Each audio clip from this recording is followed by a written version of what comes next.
Olá, meninas do 8º ano, tudo bem com vocês? Espero que sim. Hoje eu preparei uma aula para vocês sobre pontuação. Eu até questionei com vocês algumas coisas que vocês tinham aprendido já com os professores, mas eu acho que esse conteúdo aqui ele não foi abordado ainda. Se já tivesse sido abordado, serve como reforço e fixação. Então vamos lá, nós vamos aprender hoje sobre pontuação. Coloquei aqui o primeiro desenho. Veja a pontuação da tirinha abaixo. Vamos lá, paizão. Subiu o salário mínimo e eu quero mais mesada. Por que eu deveria te dar? O meu salário não subiu. Não, a política econômica é assim. Em que governo eu fui crescer? Ele exclamou. Então, nós podemos perceber aqui, nesses quadrinhos aqui, que há alguns pontos umas pontuações. Então, a primeira pontuação que eu quero que vocês observem é aqui na primeira, ó. Vamos lá, paizão. Vamos lá, vírgula, paizão. Então, essa vírgula no primeiro quadrinho, ela foi usada para separar um vocativo. Vocativo paizão. Eu acho que você já deve ter estudado sobre vocativo, né? E logo depois tem um ponto de exclamação. Então, um ponto de exclamação para indicar uma forma melódica. Eu vou explicar para vocês. É um sinal melódico da língua portuguesa. Então, eu vou passar o próximo, que aí eu vou explicando para vocês. Ó. Então, a vírgula, logo no primeiro quadrinho, destaca a expressão de chamamento, paizão, tradicionalmente conhecido como vocativo. Então, os pontos de interrogação e de exclamação sinalizam as perguntas diretas e as frases de caráter exclamativo, que exprimem a emoção do personagem. Então, isso também vocês já sabem. As reticências marcam a interrupção do pai, causada por uma hesitação ao apresentar a justificativa para não aumentar a mesada do filho.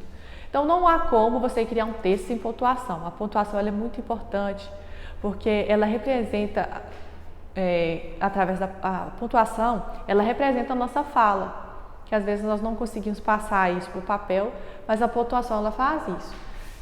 Então, nós temos aí alguns tipos de pontuação. Então, nós temos ponto final, vírgula, ponto e vírgula, dois pontos, ponto de interrogação, ponto de exclamação, reticências, travessão, parêntese e aspas. Eu vou explicar esses aqui para vocês hoje. Então, vamos lá. Todos são sinais pausais e sinais melódicos. Os sinais de pontuação podem ser classificados em dois grupos. O grupo compreende esse aqui é o grupo dos sinais que marcam pausas.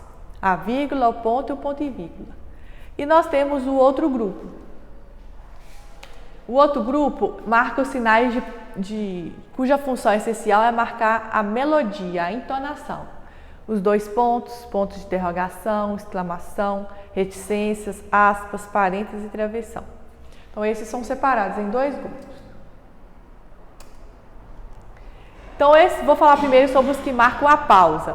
A vírgula marca uma pausa de pequena duração. Emprega-se não só para separar elementos de uma oração, mas também orações de um só período. Então, atenção! Na frase, dois pontos.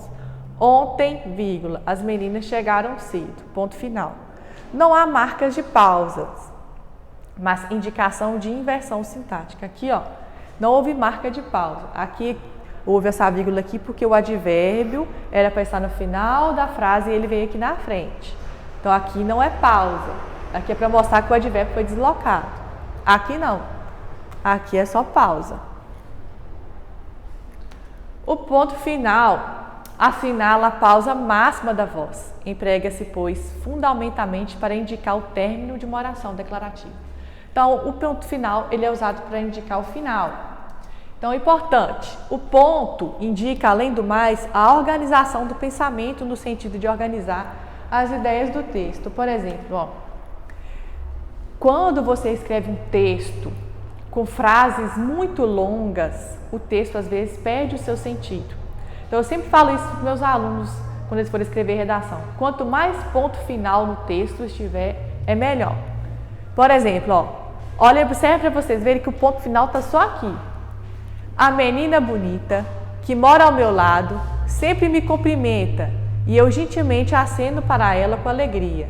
Digo bom dia ou boa tarde. Então, observe que o ponto final veio só aqui.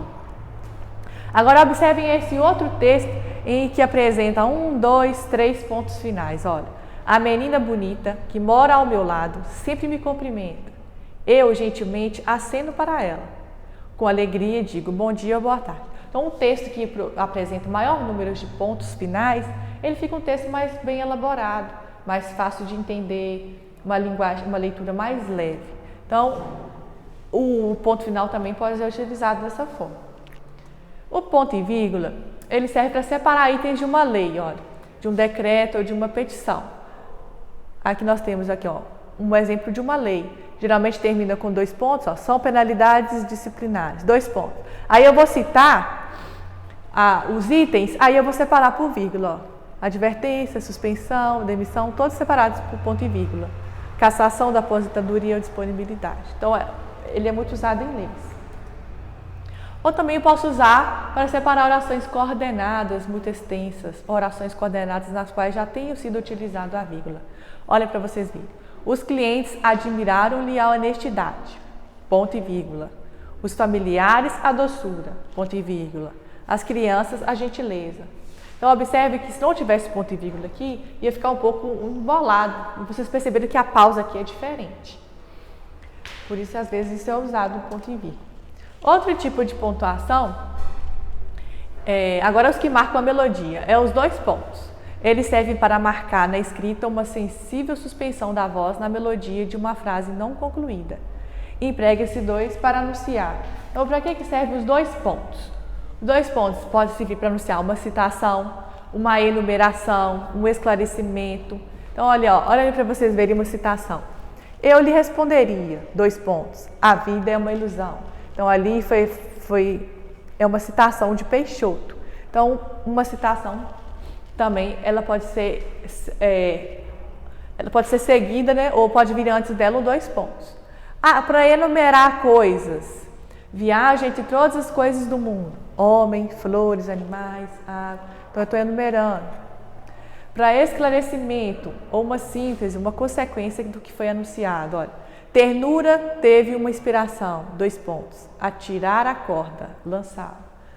Então, ela pode ser usada assim também. Ó. Não sou alegre, nem sou poeta. Não sou alegre, nem sou triste, sou poeta. Então, o 2 pontos pode ser usado em várias situações. A interrogação, ponto de interrogação, é o sinal que se usa no final de qualquer interrogação direta, ainda que a pergunta não exija resposta. Sabe você de uma novidade? Então, é uma pergunta direta. O ponto de interrogação nunca é usado no fim de uma interrogação indireta. Por exemplo, indireta é assim, ó, diga-me quem chegou. É uma pergunta indireta.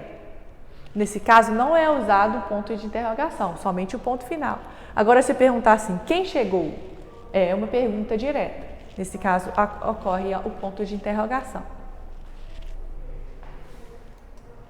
O ponto de exclamação é o sinal que se pospõe a qualquer enunciado de entonação exclamativa.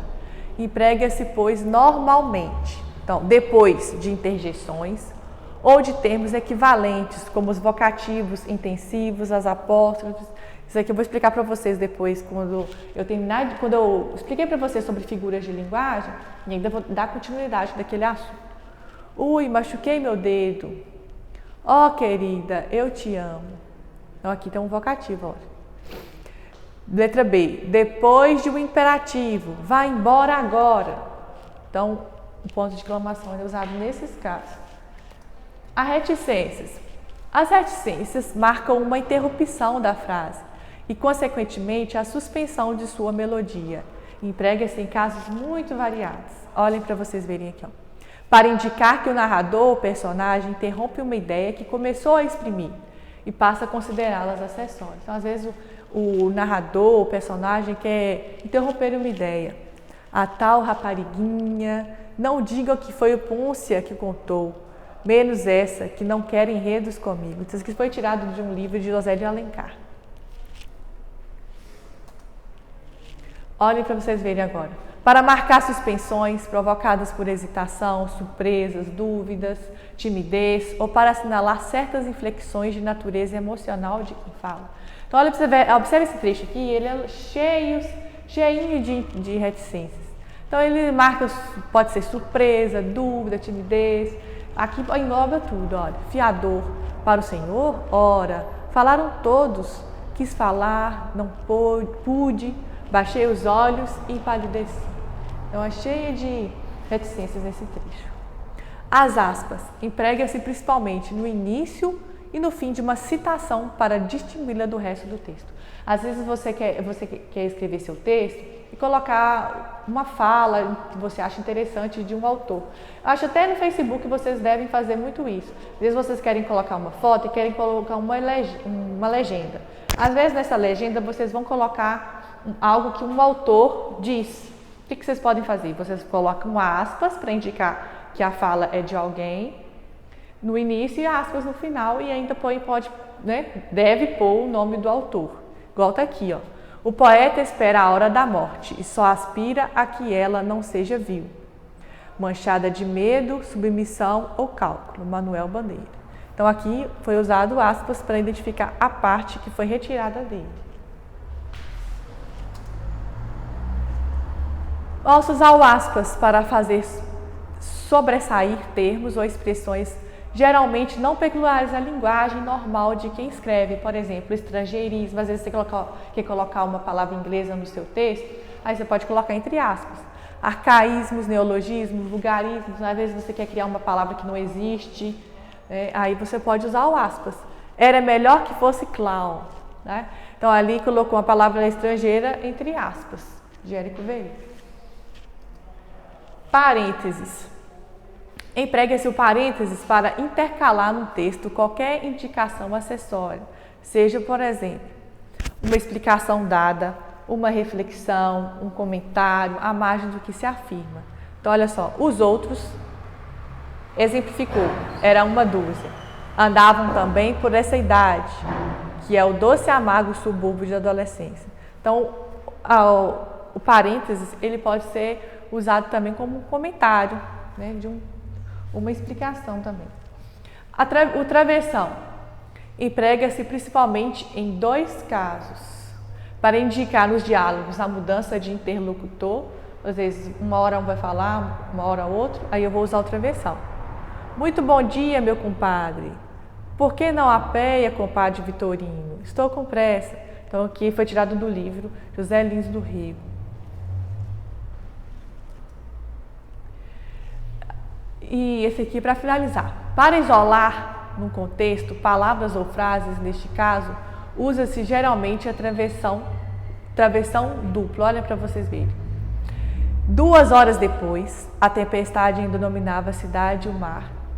O canavieiras ia encostado nos cais. Então, às vezes eu posso usar o travessão para isolar um termo ou uma frase. Então, o travessão também pode ser usado nesse caso. Então, aqui, gente, eu deixei aqui exemplificado para vocês todos os tipos possíveis de sinais de pontuação.